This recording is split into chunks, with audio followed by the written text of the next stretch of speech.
बहुत महंगाई हो गई है, सब्जी खरीदने के भी पैसे नहीं हैं। अल्लाह करे आज कोई बड़ी मछली हाथ में आ जाए तो क्या ही बात हो जाए। बिस्मिल्लाहिर्रहमानिर्रहीम।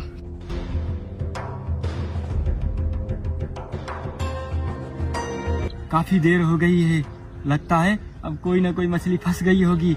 निकाल कर देखता हूँ। हैं?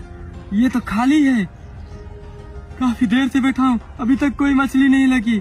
है रे, कोई बात नहीं, दोबारा ट्राई करता हूँ। इस मर्तबा बड़ी मछली लगेगी। अरे ये क्या, ये तो बहुत भारी लग रही है। लगता है कोई बड़ी मछली लग गई है। निकाल के देखता हूँ।